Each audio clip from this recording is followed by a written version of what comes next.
नमस्कार। आप देख रहे हैं बात सपाट और मैं हूं आप सबके साथ अमित सिंह। तो बात सपाट में आज हम बात करेंगे दिन भर की तमाम अहम खबरों की और नजर डालेंगे अहम खबरों पर। तो आज हम बात करेंगे सीएम पर बाढ़ में हुए हमले को लेकर विधानसभा में भी हुए हंगामे की।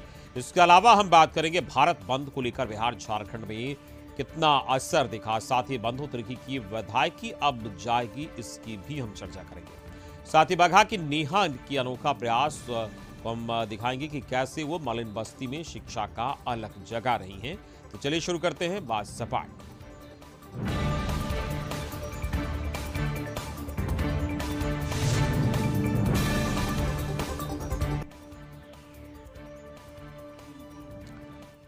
तो बख्तियारपुर में सीएम नीतीश पर हमला का मुद्दा विधानसभा में भी उठा। कार्यवाही शुरू होते ही आरजेडी विधायकों ने सीएम पर हुए हमले को लेकर सवाल उठाए और डीजीपी पर कार्रवाई करने की मांग की। विधायकों ने कहा कि बिहार में सरकार पूरी तरह से फेल हो चुकी है, डीजीपी पूरी तरह से फेल साबित हो रहे हैं। विपक्ष ने सुरक्षा में चूक मामले पर डीजीपी को हटाने की मांग की और इस पर अध्यक्ष विजय सिन्हा ने कहा कि काफी चिंता वाली बात है, सरकार इस मामले को देख रही है। स्पीकर ने इस गंभीर मुद्दे पर डिप्टी सीएम से सदन में जानकारी देने को कहा। इस पर डिप्टी सीएम तारकिशोर प्रसाद ने कहा कि मुख्यमंत्री के साथ जो घटना हुई वो काफी दुखद है। उन्होंने कहा कि सरकार इस मामले को देख रही है, सभी पहलुओं पर गौर कर रही है, लेकिन सरकार के जवाब के बाद भी विपक्ष शांत नहीं हुआ और देर तक हंगामा करता रहा। बता दें कि रविवार को बख्तियारपुर के प्रसिद्ध स्वतंत्रता सेनानी और समाजसेवी पंडित शीलभद्र याजी की प्रतिमा पर माल्यार्पण करने के दौरान एक युवक द्वारा सुरक्षा घेरा में घुसकर मुख्यमंत्री पर हमले का प्रयास किया गया, जिसे पकड़ लिया गया और प्रारंभिक जांच में पाया गया कि युवक का नाम शंकर कुमार वर्मा छोटू है, जो मानसिक रूप से अस्वस्थ है। तो कल इस कार्यक्रम के दौरान मुख्यमंत्री के पास जाकर उस युवक ने हमला किया और हालांकि ये बड़ा सवाल हुआ कि इतने कड़े सुरक्षा घेरा में रहने के बावजूद ये युवक आखिर मुख्यमंत्री तक कैसे पहुंच गया। कई सारे सवाल उठते हैं सुरक्षा को लेकर। इसी को लेकर आज सदन में हंगामा भी हुआ और लगातार लोग सुरक्षा व्यवस्था में चूक पर सवाल उठा रहे हैं और विपक्षी दल जो है वो लगातार इस मामले पर सवाल उठा रहे हैं कि आखिर ये सुरक्षा में चूक कैसे हुई। और सीएम नीतीश कुमार की सुरक्षा में चूक का मामला है, जिसको लेकर लगातार सवाल उठ रहे हैं। और हालांकि जो विभिन्न दल के लोग हैं उनकी प्रतिक्रिया आई है, उन लोगों ने साफ तौर पर इस घटना की कड़ी निंदा की और सभी ने इस पर सुरक्षा में चूक पर सवाल उठाया। और ये लाजमी भी है क्योंकि मुख्यमंत्री जब किसी कार्यक्रम में और इतनी स्पेशल ब्रांच के इतने अधिकारी उनके साथ होते हैं तो आखिर कैसे ये युवक वहां पहुंच गया और मुख्यमंत्री पर हमला कर दिया, ये बड़ा सवाल है। और इसी को लेकर विधानसभा में आज हंगामा हुआ और सरकार को जवाब देने के लिए कहा गया और इस पर विपक्षी विधायकों ने जमकर हंगामा किया और डीजीपी के इस्तीफे की मांग कर डाली।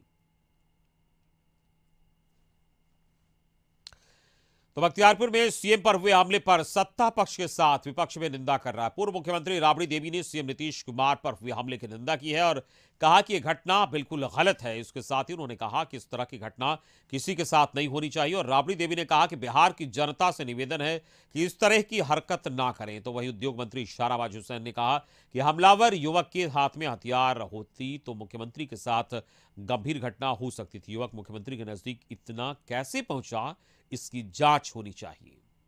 कल सीएम की सुरक्षा में चूक हुई है, गलती हुआ है, चूक हुआ है, बाकी इस तरह का पब्लिक का नहीं करना चाहिए। कोई के साथ भी इस तरह घटना हो सकता है, बाकी पब्लिक का हम हाथ जोड़ता नहीं, विनती करता नहीं, कोई नेता कोई पार्टी हो इस तरह का घटना नहीं होना चाहिए।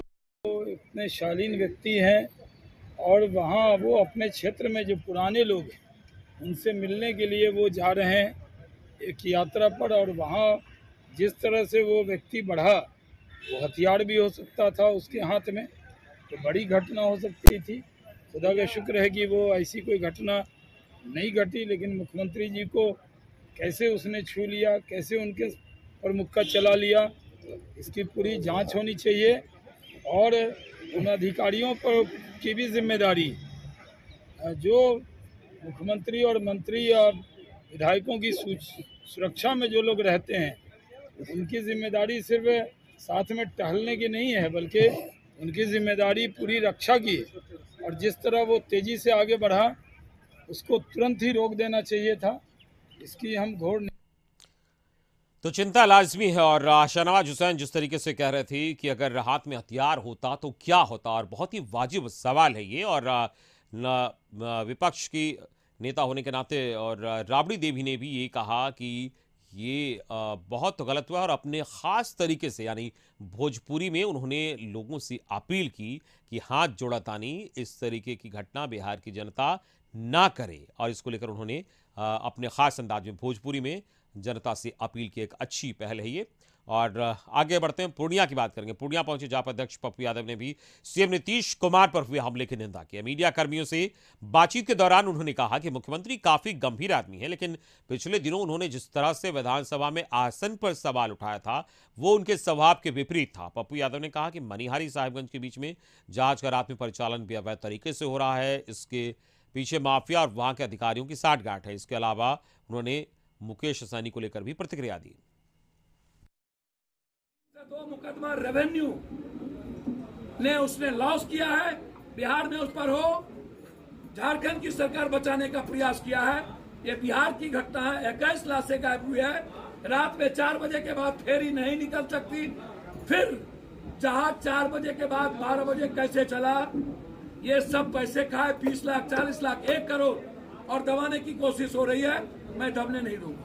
कल जो हुआ पता नहीं, होगी गुस्सा, कई कारण है गुस्से की। नीतीश कुमार को मैं धन्यवाद दूंगा कि उन्होंने उस बच्चे को माफ कर दिया। तो सीएम नीतीश पर हुए हमले के विरोध में बख्तियारपुर बाजार बंद रहा। बंद स्थानीय कारोबारियों ने किया था। इस दौरान बाजार में सन्नाटा छाया रहा और कल ही यहां मुख्यमंत्री नीतीश कुमार के काफी करीब ये युवक चला गया था और उन पर हमला किया था, जिसके बाद आज विरोध में ये बाजार बंद है बख्तियारपुर की, और सभी लोगों ने इस घटना की निंदा की और इसके विरोध में बाजार को बंद किया है। इन दिनों मुख्यमंत्री नीतीश कुमार संपर्क यात्रा के दौरान बिहार के अलग अलग जगहों पर घूम रहे हैं और इसी क्रम में कल बख्तियारपुर में थे और एक प्रतिमा पर माल्यार्पण के दौरान ये घटना हुई, जिसके बाद लोगों का गुस्सा है और लोग इसका विरोध दर्ज करा रहे हैं और आज बख्तियारपुर में बाजार को बंद रखा। मुख्यमंत्री श्री नीतीश कुमार पर हमला किया गया था, जिससे कि प्रशासनिक विरोध के कारण ही व्यापारी संगठन के द्वारा स्वतः बंद का संज्ञान लिया गया। अच्छा, आप क्या मांग करते हैं? आपको क्या लगता है कि मुख्यमंत्री जी ने साजिश था, प्रशासनिक चूक था?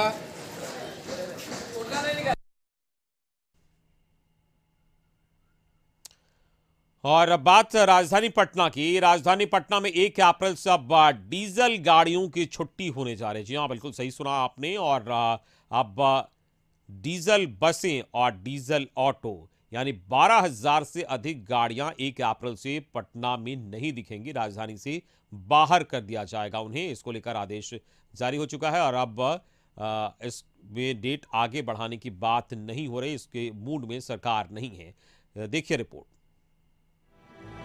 राजधानी की सड़कों पर अब डीजल बसें और ऑटो नहीं चलेंगी। जी हां, बिल्कुल सही सुना आपने। 1 अप्रैल से 12,000 से अधिक गाड़ियां शहर से बाहर हो जाएंगी। दरअसल इस वक्त राजधानी के अंदर 12,000 डीजल ऑटो और 250 डीजल बसें हैं, जिसे हटाने की कवायद चल रही है। आपको बता दें कि यह फरमान कोई नया नहीं है। हुआ यूं कि साल 2019 में पटना वायु प्रदूषण के मामले में देश में टॉप पर पहुंच गया था। यहां का AQI लेवल 400 के पार चला गया था। इसके बाद सरकार ने डीजल गाड़ियों पर प्रतिबंध लगाने का फैसला लिया था। पहले 31 जनवरी 2020 से ही बंद होने वाला था, जिसके बाद इसे बढ़ाकर 31 मार्च 2021 किया गया, फिर 30 सितंबर और अब 31 मार्च 2022 तय किया गया है, ताकि लोग अपनी गाड़ी को CNG में कन्वर्ट करा लें। और इस बार परिवहन विभाग मोहलत देने के मूड में बिल्कुल भी नहीं दिख रहा। हालांकि सरकार CNG में कन्वर्ट करवाने पर अनुदान भी दे रही है। इसको लेकर लोगों की अपनी अपनी राय है। बाल बच्चा कैसे जिएगा खाएगा? हम लोग लॉकडाउन से ऐसे भी मरे हुए हैं। सरकार गवर्नमेंट चलने नहीं दिया, कैसे कैसे करके हम लोग अभी जिंदा हैं। बहुत मुश्किल से 5 को बाल बच्चा को प्रवासी चला रहे हैं। गवर्नमेंट कह रहा है कि बंद करेंगे। हम लोग बंद कर देगा तो हम लोग क्या करेंगे? हम लोग का कोई ऑप्शन दिया जाए। हमारे लिए तो बहुत बेहतर सुविधा था। ये डीजल वाली गाड़ी कभी भी मिलती थी और अभी एकाएक सरकार बंद कर देगी तो इसके लिए तो बहुत तुरंत झटके की बात होगी ना। इसके लिए बहुत पहले से थोड़ा एक्शन लेना चाहिए और इन लोगों को ड्राइवरों को समय देना चाहिए। समय अगर मिलेगा तो ये अपना सिचुएशन कर सकते हैं। कुछ नहीं, गरीब आदमी क्या करेगा? पास पूंजी रहेगा तब ना करेगा। क्या चाहते हैं सरकार से चाहते हैं हम सबको सुविधा दीजिए कमाने खाने के लिए। आइए आपको ग्राफिक्स के माध्यम से दिखाते हैं कि CNG में कन्वर्ट करने पर सरकार क्या मदद कर रही है। 16 और 24 सीटों वाली बसों के लिए अनुदान मिलेगा। कीमत का 50% या अधिकतम 7.5 लाख मिलेगा। पुरानी परमिट पर नई CNG बस चला सकेंगे। 7 लोगों की क्षमता वाले तिपहिया वाहनों को सीएनजी में कन्वर्ट कराने पर 40,000 अनुदान। 7 लोगों की क्षमता वाले पेट्रोल ऑटो को सीएनजी रिट्रोफिटमेंट कराने पर 20,000 अनुदान। 7 लोगों की क्षमता वाले तिपहिया वाहन को बैटरी चलित वाहन से प्रतिस्थापित करने पर 25,000 अनुदान।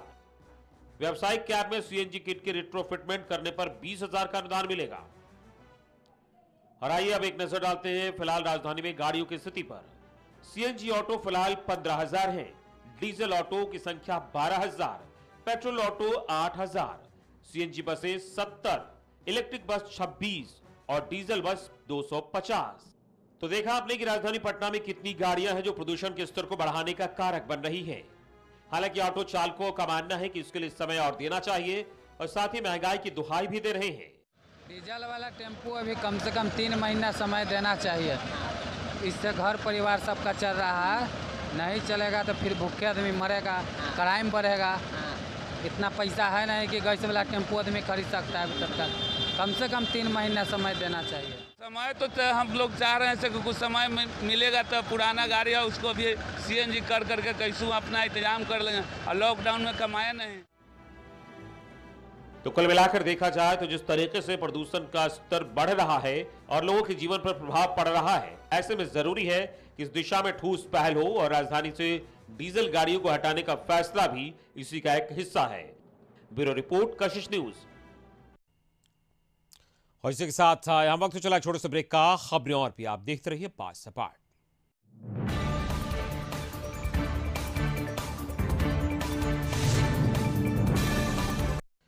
ब्रेक के बाद आगे बढ़ते हैं। बिहार विधान परिषद सदस्य सुनील सिंह को सभापति ने एक दिन के लिए निलंबित कर दिया गया, जिसके बाद उन्होंने प्रेस कॉन्फ्रेंस कर सफाई दी, जिसमें उन्होंने कहा कि लखनऊ में पीएम और सीएम की मुलाकात को लेकर वो सदन में कविता पढ़ रहे थे और इस कविता पढ़ने के बाद मुझे बजट के विषय पर बोलने का मौका नहीं दिया गया। मुझे एक दिन के लिए सस्पेंड किया गया, ये जानकारी मुझे मीडिया से मिली। उन्होंने कहा कि मेरे साथ जो घटना हुई मैं अपने राजद के वरिष्ठ नेताओं को के सामने रखूंगा। जो कार्रवाई हमारे साथ हुई उसको लेकर पार्टी की क्या रणनीति होगी, ये पार्टी फैसला लेगी।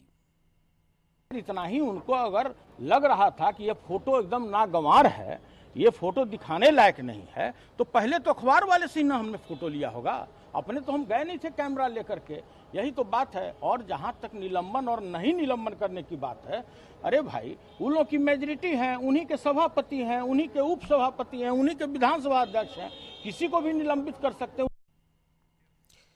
और बात भारत बंद की। खलारी कोयलांचल इलाके में बैंक और पोस्ट ऑफिस हड़ताल के दौरान पूरी तरह से बंद रहे। इस हड़ताल के कारण बैंक और पोस्ट ऑफिस के मेन गेट पर ताला लटका रहा। हड़ताल को लेकर बैंक की तरफ से एक नोटिस जारी की गई, जहां यह बताया गया कि 28 और 29 मार्च को हड़ताल के चलते 2 दिनों तक बैंक बंद रहेगा। बैंक और पोस्ट ऑफिस के कर्मचारियों की हड़ताल पर चले जाने के चलते खलारी कोयलांचल इलाके में करीब 50 करोड़ से अधिक का कारोबार प्रभावित होने का अनुमान बताया गया। तो ट्रेड यूनियन और वाम दलों ने 2 दिवसीय भारत बंद बुलाया है। प्रदेश में कई मजदूर यूनियन इसका समर्थन कर रहे थे, लेकिन इस बंदी का कुछ यूनियन ने समर्थन नहीं भी किया। इसको लेकर जब कुछ मजदूर काम करने के लिए एचईसी कारखाना पहुंचे तो हड़ताल का समर्थन कर रहे लोगों ने उन पर हमला किया, जिसमें कई मजदूर घायल हो गए और घायल मजदूरों को एचईसी के वेलनेस सेंटर में भर्ती कराया गया और हमला करने वाले लोगों पर एफआईआर दर्ज कराई गई।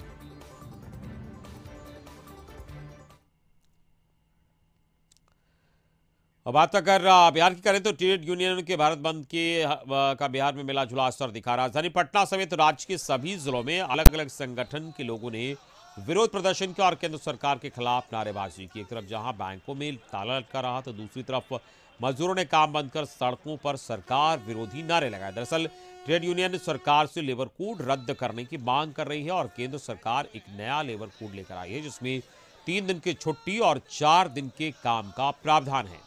इसके अलावा मजदूरी और मेहनताना के लिए भी कई नियम बनाए गए हैं। इसमें न्यूनतम मजदूरी का प्रावधान है, जिसमें सरकार पूरे देश में कम से कम मजदूरी तय करेगी। सरकार का अनुमान है कि नया लेबर कोड लागू होने से देश में कम से कम 50 करोड़ मजदूर श्रमिकों को समय पर निश्चित मजदूरी मिलेगी।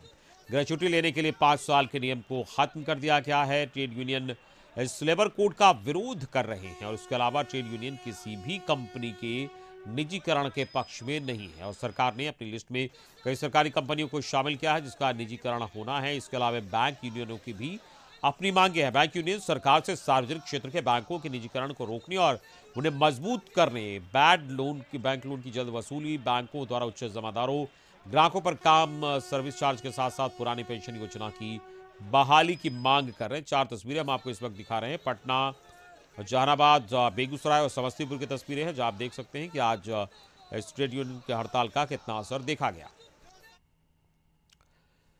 आस्वादिक संपत्ति से जुड़े महत्वपूर्ण मामले में मांडर विधायक और कांग्रेस के कार्यकारी अध्यक्ष बंधु तिर्की को बड़ा झटका लगा है। विशेष सीबीआई कोर्ट ने इस मामले में बंधु तिर्की को दोषी मानते हुए 3 साल कैद की सजा और 3 लाख का जुर्माना लगाया। हालांकि कोर्ट ने बंधु तिर्की को एक बड़ी राहत देते हुए फिलहाल 25-25 हजार के 2 निजी मुचलके पर जमानत दे दी है और बंधु तिर्की को 3 साल की सजा मिलने से उनकी विधायकी खतरे में पड़ गई है और सजा सुनाए जाने के बाद और उनकी सदस्यता खत्म हो जाएगी। कोर्ट पर भरोसा है। अब हमारे जो वकील से बात करेंगे क्या होगा, आगे अपील में जाने के लिए हाँ वकील से बात कर लेंगे। विधायक का जो केस था बंधु तिर्की का, उसमें निर्णय यही लिया गया कि 13(2) read with section 13(1) of the prevention of corruption में आपको दोषी पाया गया और उसमें सजा निर्धारित किया गया है 3 बरस की सजा और 3 लाख रुपये फाइन। आप लोगों ने क्या दलील रखा? हम लोग दलील रखने के लिए तो लॉ में जो कहता है कि ऑल रेक्ट है मिनिमम सेंटेंस 1 साल दिया जाए। कोर्ट बोला कि ठीक है, सोचते हुए 3 बरस का सजा किया गया है, 3 लाख रुपये फाइन किया, जिसके अगेंस्ट में निश्चित ही ऑनरेबल हाईकोर्ट में अपील करेंगे। तो अभी उनको कस्टडी में ले लिया गया। और अब बात नेहा की पाठशाला की। बगहा के बनकटवा की रहने वाली नेहा सुदूर गांव में शिक्षा की अलख जगा रही है। अपनी गरीबी को ध्यान में रखते हुए मलिन बस्ती के बच्चों को पढ़ा रही है, वो भी मुफ्त में। आखिर कैसी जिद है नेहा की शिक्षा के प्रति, देखिए इस खास रिपोर्ट में। ये है नेहा की पाठशाला। जी हाँ, बिल्कुल सही सुना आपने। बगहा नगर के बनकटवा के सुदूर इलाके में रहने वाली वो नेहा, जिसकी जिद है कि मलिन बस्ती के बच्चों के जीवन में भी ज्ञान का प्रकाश फैले और ये लोग शिक्षित हो। बनकटवा के पूर्व टोला की रहने वाली नेहा गरीबों के बीच शिक्षा की अलख जगा रही है। पेशे से राजमिस्त्री का काम करने वाले हीरामन ठाकुर की पुत्री नेहा पिछले 2 सालों से गरीबों के बीच शिक्षा का प्रसार कर रही है। बच्चों को मुफ्त में पढ़ाने के साथ ही सामाजिक संगठन के सहयोग से उन्हें मुफ्त में पाठ्य सामग्री भी उपलब्ध करा रही है। नेहा ऐसे परिवारों के बच्चों के बीच शिक्षा की रोशनी पहुंचा रही है जिनके पास स्कूल भेजने से लेकर घर में जरूरत की सामग्री का घोर अभाव है, या यूं कहें कि इन लोगों के पास इतना सामर्थ्य ही नहीं है। ऐसे में नेहा की एक कोशिश इन्हें शिक्षा के करीब ला रही है, जिसकी हर ओर तारीफ हो रही है। मुझे स्कूल में जो पढ़ाया जाता है मुझे अच्छा से समझ में नहीं आता था। नेहा दीदी सबके घर पे जा के सब बच्चे को बुलाकर एक कोचिंग खोली, उसमें अच्छा से सबको समझाने लगी। इसमें हम अच्छे से समझ लेते हैं। यहाँ की एक नेहा दीदी हैं, यहाँ के बच्चों को निःशुल्क शिक्षा पढ़ाती हैं। यहाँ के बच्चों को पढ़ाने के लिए अभ्यास कर रही हैं। ये अपने भी पढ़ती हैं और इन लोगों को भी पढ़ाती हैं। ये सोचती हैं कि हम जिस तरह पढ़ लिए हैं उस तरह ये सब भी बच्चे पढ़ें और आगे बढ़ें। गरीब घर बा, गरीब के बच्चा बा, नेहा लड़की एगो बा, मने अब उहे धर के सब लड़कन के बोला पढ़ावता आ पढ़ा लिखा के अपन होशियार बनावता। बहुत अच्छा से पढ़ा रहल बिया बच्ची। हम लोग के इहे का नाम बा। अपने पढ़ती है और बच्चों सबको पढ़ाती है। इससे बच्चों का भविष्य बनता है, बच्चे होशियार होते हैं। ऐसे लड़की होना चाहिए जो हर बच्चे को हर मोहल्ले में पढ़ाए। दरअसल नेहा अपने बचपन में काफी संघर्ष से पढ़ी है, तो उन्हें पढ़ाई का महत्व और गरीबी की वजह से आने वाली परेशानी दोनों पता है। इसलिए नेहा ने अपना मिशन बना लिया कि अब वो गरीब बच्चों को पढ़ाएंगी ताकि पैसे के अभाव में पढ़ाई से वंचित न होना पड़े। दरअसल नेहा मुख्यमंत्री नीतीश कुमार के बेटियों की पढ़ाई की गंभीरता से काफी प्रभावित हुई और इसी से प्रेरणा लेकर इन गरीब बच्चों को मुफ्त में पढ़ाने का फैसला लिया। नहीं चाहती हूँ, जैसे मैं गरीबी से पढ़ी हूँ और गरीबी के कारण मैं मतलब कठिनाइयों सहते हुए पढ़ाई की हूँ, वैसे और कोई बच्चा ना पढ़े। इसीलिए मैं खुद अभी पढ़ती हूँ और बहुत सारे बच्चे को मैं निःशुल्क शिक्षा देती हूँ और बच्चे के गार्जियन से जाकर मिलती हूँ, बोलती हूँ कि मैं निःशुल्क बच्चे सबको पढ़ाती हूँ, आप अपने बच्चे को भेजिए और मैं पढ़ाऊँगी और अभी भी पढ़ा रही हूँ। मैं BA फर्स्ट ईयर में अभी हूँ। यूं तो नेहा की दृढ़ इच्छा शक्ति और बुलंद हौसले ही बनकटवा के इन मासूमों की शिक्षा की ओर आगे बढ़ाने के लिए काफी है, लेकिन मुख्यमंत्री की पोशाक और साइकिल योजना भी नेहा के मनोबल को और बढ़ाया है। जिस तरह से नेहा खुद एक स्टूडेंट होते हुए बनकटवा के सुदूर मलिन बस्ती में मासूमों के बीच मुफ्त शिक्षा दे रही है, वो वाकई काबिल तारीफ है। ऐसे में हम भी नेहा के इस मजबूत इरादे और बुलंद हौसले को सलाम करते हैं। कशिश न्यूज के लिए बघा से राकेश सोनी की रिपोर्ट।